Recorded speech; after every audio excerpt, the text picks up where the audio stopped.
Assalamualaikum warahmatullahi wabarakatuh. Bapak Ibu, apa kabar? Kita lanjutkan kembali bahasan kita, episode kedua, menjadi guru profesional dengan pendekatan cara ampuh. Ya. Saya ulangi sedikit bahasan kita minggu lalu.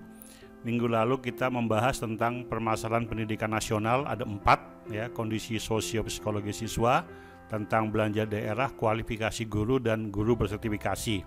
Kita akan fokus membahas tentang kondisi sosio-psikologi siswa, ya, 41% siswa kita, ya, seluruh Indonesia mengalami perundungan, ya. Nah, 41% itu sama dengan kalau dikali dengan jumlah seluruh murid di Indonesia itu 18,6 juta Bapak Ibu, ya. Jadi ini bukan jumlah yang kecil, sebab penduduk Belanda saja jumlahnya 17 juta, ya. Dan 18,6 juta itu mengalami kekerasan dan perundungan. Nah, ini kita perlu prihatin. Lalu bagaimana guru profesional dapat mengatasi masalah kekerasan dan perundungan, ya? Nah, saya dalam buku saya Cara Ampuh Merebut Hati Murid, saya memberikan beberapa solusi, ya. Dan hari ini kita akan membahas satu persatu. Jadi cara ampuh itu singkatan dari A-nya asertif, M-nya menghargai, P-nya pandai membina hubungan baik, U-nya usaha optimal, H-nya hindari ancaman dan kekerasan. Hari ini kita khusus membahas masalah asertif, ya. Bapak Ibu, sebelum kita membahas masalah asertif, bagi Bapak Ibu yang belum subscribe, ya, silakan subscribe dengan menekan tombol subscribe dan tanda lonceng sekarang, ya. Terima kasih. Nah, ada 4, ya, tipe guru, ya, menurut sikap dan perilakunya. Ada yang dinamakan guru apatis atau guru pasif, ya. Dia you are okay, I am not okay. Dia yang kedua, ya, itu guru sarkastis. Guru sarkastis ini adalah guru pasif tapi agresif, ya. Ini you are not okay, I'm not okay. Jadi kepada orang lain dia nggak oke, kepada diri sendiri juga nggak oke, gitu, ya. Yang ketiga adalah guru agresif atau dinamakan guru killer, ya. Ini I'm okay, you are not okay. Jadi dia menganggap dirinya paling benar, ya. Dan yang keempat adalah guru asertif, I'm okay, you are okay. Ini yang akan kita bahas satu persatu, ya, seperti apa sih guru apatis, sarkastis, killer, dan guru asertif itu, gitu, ya. Nah, guru apatis, ya, guru apatis seperti ini Bapak Ibu. Kalau di kelas, misalkan seorang guru sedang mengajar di kelas, ya, katakanlah ibu guru. Kemudian ada anak yang mau izin keluar ke WC, ke toilet, gitu, ya. Bu, izin Bu keluar, oh silahkan, gitu, ya. Nah, karena dia nggak punya ketegasan, temannya ikut lagi, Bu saya juga izin keluar, ya. Dikasih lagi, gitu. Yang ketiga juga begitu, lama makin banyak dan bisa habis, gitu. Kenapa demikian? Karena dia tidak berani, ya, melakukan tindakan yang tidak menyenangkan anak-anak. Bahayanya dia tidak bisa menegakkan disiplin, ya. Itu guru apatis seperti ini, ekspresinya kita lihat, ya, ciri-cirinya kita lihat. Yang pertama, wajah ekspresinya datar, pandangan tidak berani menatap, ya, tangan sering diremas-remas. Nah, ini menunjukkan dia tidak percaya diri, ya. Kemudian tekanan suara lemah, meremehkan diri sendiri, I'm not okay. Jadi dia nggak percaya terhadap dirinya sendiri, tapi dia menghargai orang lain, ya. Nah, ini tipe-tipe yang dinamakan guru apatis atau juga guru pasif. Yang kedua adalah guru sarkastis. Guru sarkastis ini, ya, you are not okay, I am not okay. Dua-duanya enggak, ya. Jadi dia suka meremehkan orang lain, tapi dia juga enggak menghargai diri sendiri. Contoh kalau dalam rapat, ya, beberapa orang teman guru misalkan mengajukan suatu ide, pendapat, gagasan, dan lain-lainnya, dia diam saja, ya. Dia tidak ikut mengadakan rapat. Tapi setelah rapat, orang yang ngajukan ide tadi dimusuhin sama dia. Gara-gara kamu sih ngajukan ide jadi kita banyak kerjaan. Nah, tipe-tipe ini juga terjadi di kelas, ya. Guru ini tidak pernah memberikan pelajaran yang layak, memberikan pelajaran yang cukup, sering tidak terlambat masuk, sering tidak kompeten dalam mengajar. Tapi tiba-tiba pengennya ulangannya bagus. Kalau nggak bagus marah-marah, ngomongnya nyelekit dan lain-lain ya. Nah, ini tipe guru sarkastis ini, waduh, kalau bisa jangan ada lah di sekolah. Ya, ini sangat menyebalkan guru seperti ini ya. Jadi bersikap tidak memiliki kemampuan diri sendiri, bersikap pasif di depan orang banyak, namun agresif di belakangnya. Ya, kata-katanya tajam, nyelekit, ya, suka menyindir, perangainya buruk dan negatif thinking. Salah saja di mata dia. Tidak ada benarnya. Semua orang salah, keadaannya salah, ya, keujanan yang salah, ya. Kemudian situasi semua serba salah. Ya, tidak ada benarnya di mata orang-orang seperti ini. Kemudian yang ketiga, guru killer. Guru killer ini, I am okay, you are not okay. Dia merasa dirinya benar, ya, yang lain salah. Nah, guru ini biasanya luar biasa rajinnya. Dia gurunya rajin, disiplin, wah, pintar nih guru seperti ini ya. Tapi nganggap orang lain selalu rendah. Misalkan di kelas-kelas tertentu dia mengatakan, masa sih kelas unggulan seperti ini anak-anaknya gini aja nggak ngerti ya, meremehkan seperti itu.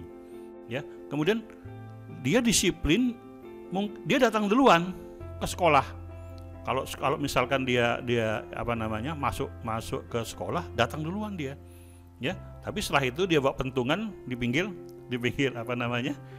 pintu gerbang. Jadi orang-orang, anak-anak semuanya pada takut sama dia gitu ya. Nah, ya mudah-mudahan Bapak Ibu tidak tergolong ke dalam tipe guru yang seperti ini ya. Jadi ciri-cirinya adalah selalu bertindak spontan. Ekspresi wajahnya sering melotot ya, mata melotot, suara sering tinggi ya. Menganggap dirinya benar, orang lain yang selalu salah. Ya. Nah, ini tipe-tipe guru killer. Kemudian tipe yang berikutnya adalah guru asertif. Asertif ini adalah guru yang luar biasa yang menjadi idaman semua orang ya, termasuk kita semua lah. Kita berharap kita semua juga dalam termasuk tipe di sini ya. Kalau yang belum masuk ke tipe ini, ayo kita belajar untuk bisa masuk ke tipe ini ya. Jadi I'm okay, you are okay. Win-win solution ya. Jadi guru-guru seperti ini ya, ekspresi wajahnya penuh ketulusan, siap membantu ya, I'm okay. Menghargai orang lain ya, menatap lawan bicara, kalau bicara selalu menyenangkan, menatap ya. Tubuhnya tegap, tidak loyo, tekanan suaranya tepat, dan dia melakukan disiplin tanpa perasaan, tanpa kekerasan lah ya. Disiplin tanpa kekerasan, disiplin tanpa menyinggung perasaan orang lain ya. Jadi dia menjaga sekali ya, hal-hal yang sifatnya yang akan menimbulkan kekerasan fisik maupun kekerasan psikis betul-betul dijaga sekali supaya itu tidak terjadi untuk guru-guru yang asertif ini ya. Tidak mudah memang, tapi kita bisa, pasti kita bisa Ibu ya. Nah, sikap asertif ini adalah guru yang mampu mengungkapkan perasaannya ya, kemudian mampu mengungkapkan keyakinan dan pemikirannya, ide-idenya. Jadi dia juga bisa menyampaikan satu ide-ide baru, ide-ide segar berikut dengan beberapa argumentasinya, dan tidak menyinggung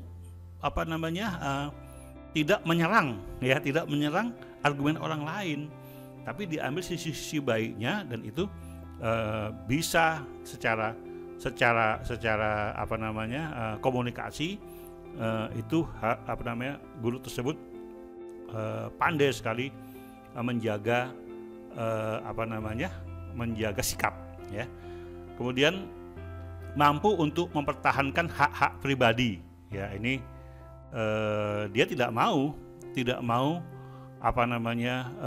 merasa dirugikan. Kalau ada perasaan dia yang kurang pas, dia sampaikan, tapi dengan cara-cara yang baik ya, tidak menyinggung perasaan orang lain. Nah, ada 10 langkah asertif ya Bapak Ibu. Saya akan berikan contoh beberapa nanti ya. Yang akan saya berikan contoh ini, yang pertama misalkan begini. Ya, Bapak Ibu, langkah asertif dalam mengajar, misalkan yang pertama adalah pergoki anak ketika sedang berbuat baik. Ya, kebiasaan kita guru konvensional, ya, memergoki anak selalu ketika anak tersebut sedang berbuat tidak baik. Ya, anak yang terlambat, anak yang tidak masukkan bajunya ke dalam celana, yang pakainya tidak rapi, yang sepatunya tidak seragam, yang macam-macam kesalahan-kesalahan itu biasanya dipergoki oleh guru.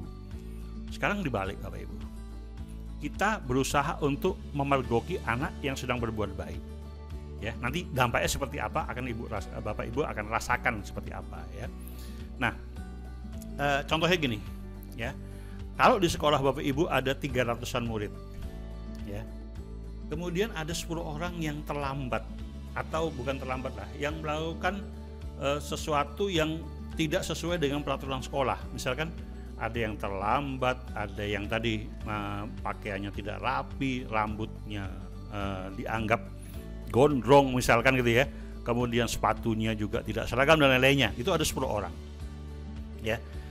Ini yang keseringan, ya, kita sebagai guru atau pihak sekolah selalu fokus untuk nangani 10 anak ini. Ya, utamanya guru BK gitu kan. 10 anak ini. Padahal ada 290 anak melakukan kebaikan, kita cuekin. Kita abaikan gitu. Nah, akhirnya 10 anak ini akan menularkan kepada 290 yang lainnya. Ya, jadi untuk itu asertif di sini bagaimana kita bisa memunculkan kebaikan itu agar kebaikan itu bisa ditiru orang lain, ditiru anak-anak yang lainnya. Jadi guru sebaiknya berfokus kepada anak yang memilih patuh terlebih dahulu dan bukan mereka yang berperilaku buruk. Jadi yang diperhatikan adalah yang patuh, bukan yang nyeleneh gitu. Bukan yang tidak berperilaku yang tidak baik. Itu jangan diperhatikan, yang diperhatikan yang baik dulu gitu. Kemudian guru memuji anak-anak yang berperilaku baik sembari mengabaikan anak yang berperilaku tidak baik. Ya, misalkan bagus Randy, ya kan? Bapak atau ibu senang kamu memperhatikan pelajaran dengan tekun gitu. Itu dipuji. Ya, misalkan ada sebelahnya yang namanya katakanlah siapa yang namanya bisa jadi anak yang di sebelahnya kemungkinan yang tidak melakukan satu yang tadinya tidak baik bisa tertular karena ada orang yang dipuji yang tekun memperhatikan seperti itu. Yang kedua adalah gunakan isyarat positif, Bapak Ibu ya. Jadi guru menggunakan anak yang berperilaku baik sebagai contoh untuk pengingat bagi mereka yang berperilaku baik, yang kurang baik maksudnya gitu ya. Jadi yang berperilaku baik dijadikan contoh untuk mengingatkan bahwa yang kurang baik ini bisa mengikuti yang baik seperti itu ya. Jadi tadi dilanjutkan tadi guru memergokin anak ketika sedang berbuat baik dan memberikan pujian, lalu diarahkan ya. Guru mengarahkan kembali anak-anak yang berperilaku yang pantas dan terpuji. Contohnya begini. Di kelas ada 2 anak katakanlah ya, yang namanya Rani dan namanya Rini gitu ya misalkan ya. Rani sedang memainkan pulpennya. Ya. Ini kan mengganggu teman yang lain, juga mengganggu guru sedang mengajar gitu. Itu menunjukkan dia nggak fokus, dia pikirannya kemana-mana gitu ya. Nah, kalau guru konvensional dia akan menegur Rani yang tidak fokus tadi, yang memainkan pulpennya. Ya, ngetik pulpennya gitu, ketek gitu misalnya seperti itu ya. Lalu Rani jangan mainkan pulpen gitu. Nah, hal yang seperti itu ya, itu bisa menimbulkan sesuatu yang tidak nyaman terhadap orang yang melanggar aturan tadi. Nah, bagaimana supaya ini pelajaran tetap berjalan, tapi Bapak Ibu tidak perlu menyinggung perasaan orang lain. Caranya gimana? Bapak Ibu puji si Rini sebelahnya. Misalkan katakanlah, Rini, terima kasih kamu fokus memperhatikan ibu ya, dan tidak memainkan pulpen.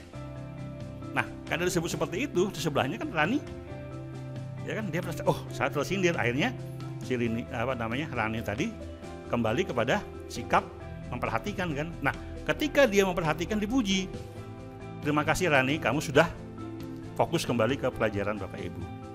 Coba, kalau Bapak Ibu melakukan hal seperti itu, yang terjadi apa? Ya, kedua anak itu tidak akan ada dendam. Yang ditegur nggak merasa tersinggung, Bapak Ibu juga nggak merasa marah, nggak merasa kesel, ya. Tapi apa yang disampaikan sampai, apa yang diperingatkan sampai, ya. Inilah yang dinamakan cara-cara asertifnya, tegas, ya, disiplin, tapi tidak menyakitkan. Ya, Bapak. Kemudian Bapak Ibu, kita akan lanjutkan di episode ketiga, ya. Tetap di channel Joko Wahyono Official ini, Bapak Ibu akan menerima tip-tip mengajar yang insya Allah baik untuk dipraktekkan di kelas pembelajaran Bapak Ibu. Ya, kita akan lanjutkan. Yang belum subscribe, ya, subscribe dulu. Ya, kita akan bertemu di channel kita kemudian. Terima kasih. Assalamualaikum warahmatullahi wabarakatuh.